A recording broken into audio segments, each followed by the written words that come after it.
الرحمن الرحيم الحمد لله رب العالمين وبنستعين على أمور الدين ودنيا صلى الله على سيدنا محمد وعلى آله وصحبه وسلم أجمعين. ما بعد السلام عليكم ورحمة الله وبركاته. magacayga waan Tirsiid Xuseen waxaan barkaa xarunta Baafo ee magaalada Muqdisho.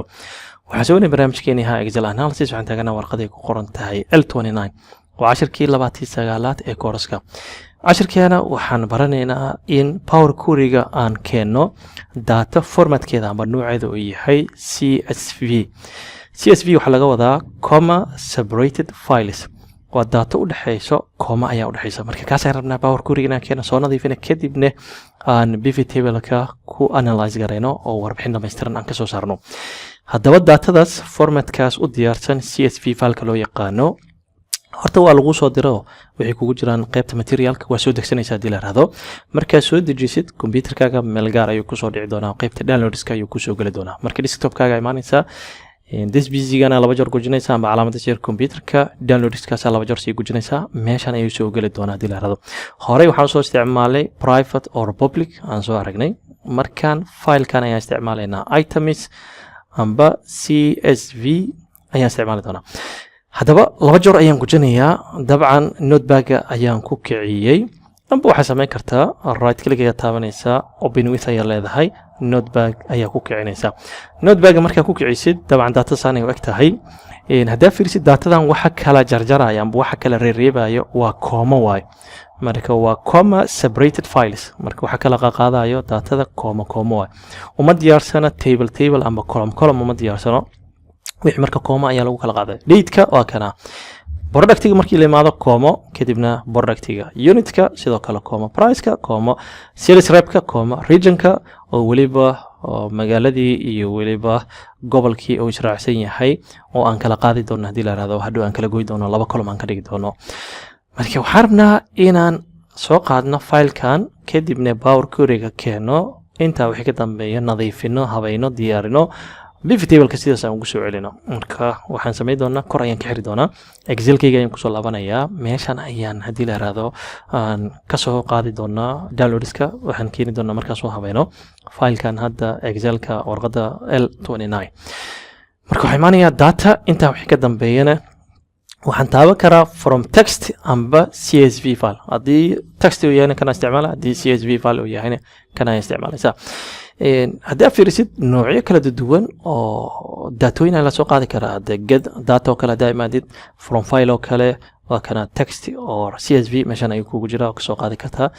cashirka soo socda Excel-ka naftigiisa ayaan soo qaadi doonaa hadii la raado. PDF ka soo qaadi kartaa, HTML ka soo qaadi kartaa, noocyo badan database-yada kale SQL server-ka ka soo noocyo badan MySQL jiro, IDM database jiro, Oracle jiro, Azure hadaa fiirisid dabcan qolooyinkan oo Microsoft-ga ayaa develop gareeyaan.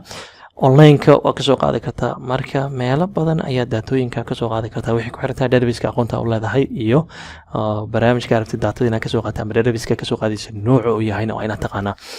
bal waxaan imaanaynaa from text amba CSV file amba korkaana uu ku yaalaa from text amba CSV file. labaas meesha aragtida ayaa ku dhifanaysaa si uu gudaha u galo. kadibna waxaan soo qaadaynaa file-kii downloadska inoo yaalay oo aan rabnay oo ahay waxa kala saarayay comada oo aan rabnay markii inaan soo geyno. waxaan taabanayaa qaybtan downloadskaas ayaan taabanayaa. gudaha markaan soo galno waa kana items amba CSV file asaga ayaan soo qabanayaa.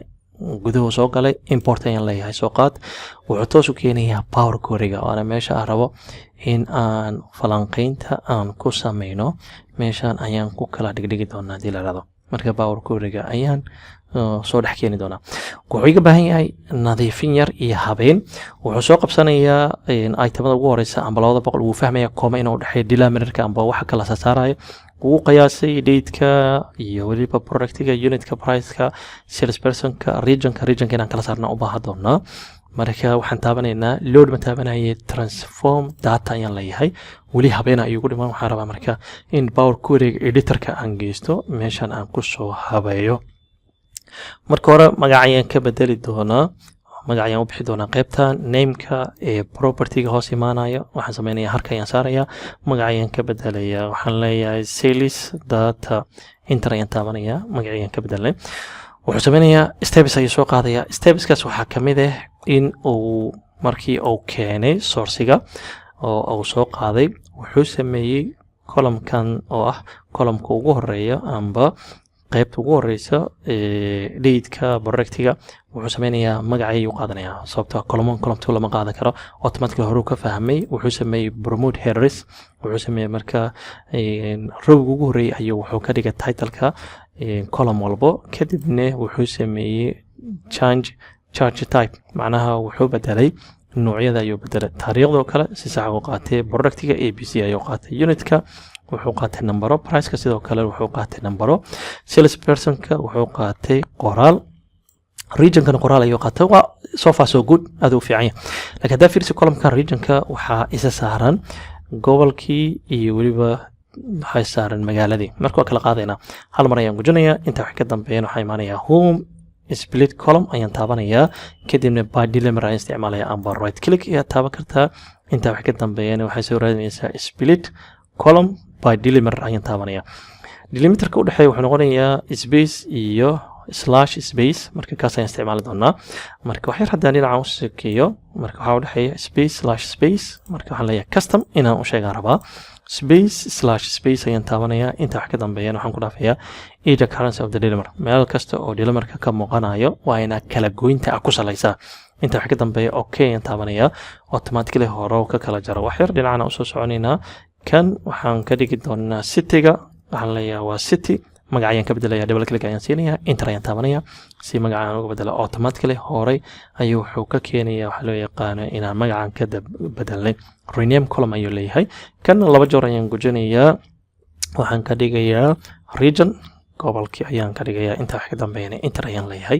automatically asagana waxa uu sameynayaa magacii ayuu ka bedelayaa waana sida aan rabnay ayuu noqonayaa waxaan oo dhiman oo kaliya in aan isku dhifano unitka iyo price-ka si aan u helno line total amba sales-keena wax loo yaqaano marka waxaan sameynayaa unitka ayaan hal mar gujinayaa kadibna control-ka iyo keyboard ka qabanaya price-kaas aan qabanaya asana hal mar ayaan gujinayaa si labadooda harka aan u saaro inta wax ka dambeeya add column ayaan taabanaya ka bacdina standard-kana u soo gudbaya multiple ayaan iska isticmaalaya toos ayaan rabaa inaan isku dhifto hore ay iskaga dhiftay laba joor ayaan gujinayaa waxaan u bixinayaa line total inta wax ka dambeeyana enter ayaan taabanaya horey wuxuu ka sameynayaa column in la soo geliyo multiplication hore ka sheegay kadibna inaan magacan ka bedelnay wuxuu sameynayaa type-kii daatada nooceeda hore ay ku haboonaya waxaan rabaa inaan soo dhaweeyo oo aan price-ka aan horkeena marka waa soo qabanaya madaxan aan ka soo qabanaya waa soo jiidaya waa socaya waxaan hor dhigayaa reebka hortiisa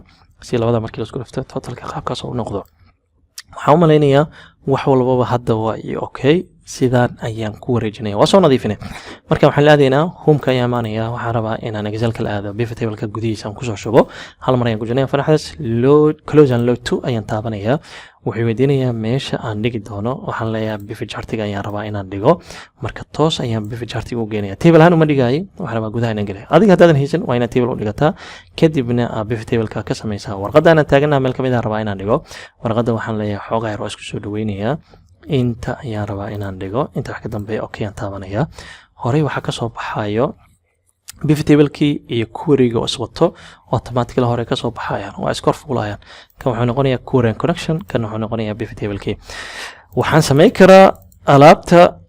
waxaan sameyn karaa in aan alaabta magaceeda aan soo jeedo project name-ka ayaan soo qabanaya qaybta row-ga ayaan kusoo tuuray hore alaabaha magacyadooda ay kasoo saaraya kadibna hoos ayaan soo soconayaa waxaan soo qabanayaa magaalooyinka laga iibiyey kolamaan ayaan u dhigayaa automatically hore ayuu ka keenayaa haddii aan u baahanahay ase unit inaan usoo qabto unitka ayaan value kusoo jeedayaa mobile walba magaalada laga iibiyey tiro ahaan inta laga iibiyey ayuu hore kasoo saaraya haddaa unitka soo qabto banaan kusoo tuuro oo aan line totalkan aan kusoo jeedo waxaa soo baxaya lacagihii iPhone 13 Pro Max oo kale cadaado 9600 ay noqonaysaa afgooye 12000 boosaas wax laga iibiyo ma jiro jawhar 6000 muqdisho 13200 markii la isku geeyo mobilkaas 4800 ayaan iibinay haddii aan dollar sign ka dhigayo right click ayaan taabanaya number format-ka ayaan imaanaya inta wax ka dambeeya currency decimal-ka waa iska yareynaya okay ayaan taabanaya kulli calaamad dollar ayuu noqday godadkan firaaqada haddii aan 0 kusoo buuxiyo waa okay right click ayaan taabanaya